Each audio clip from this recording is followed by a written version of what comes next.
One of the most frustrating experiences for kids, as we have talked with young athletes, is the car ride home after a competition. Typically, you would think this would be a fun time. If the kids have had a good game, there should be lots of joy, lots of sharing of the positive experiences that occurred. But what is the car ride home like after a loss?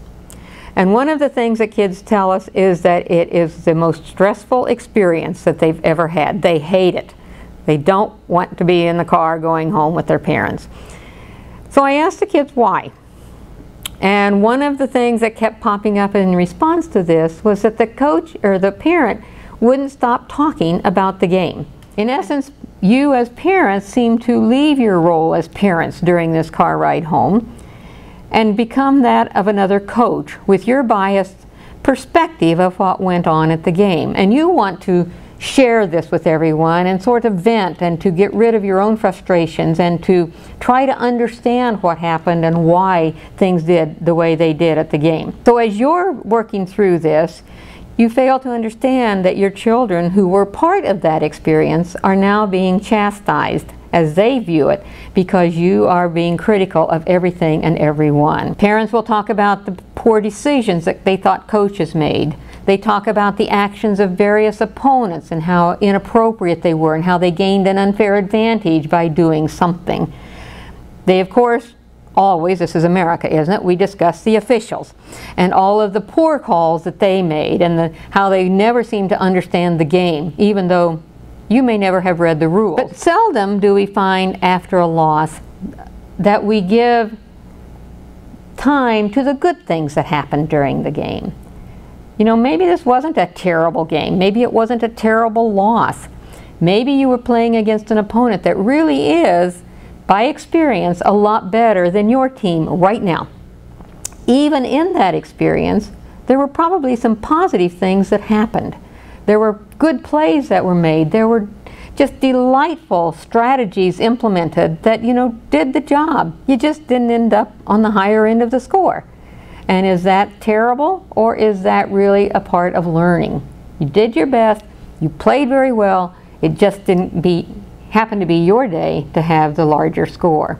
And I know that soccer is frustrating because you do a lot of running around, putting in a lot of effort, and many times for very little score at the end. So it can be frustrating, but remember, that's the experience of soccer.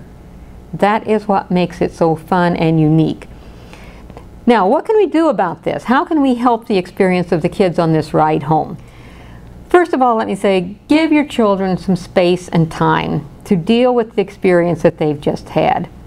They need to digest the experience, think about it, reflect on it quietly. Encourage your athletes to bring their headphones or their earbuds and use that when they first get in the car. Put on something that is helpful to them, to relax and to calm them and to let them focus on that experience and to really think about it and think it through. You'll be surprised at the insights they will give you into this experience if you give them time to reflect on it.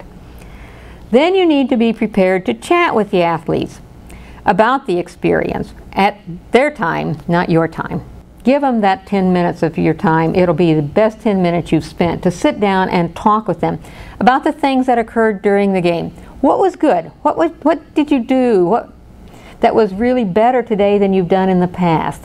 What was fun about the game today? You can compliment them on their teamwork, on their sportsmanship.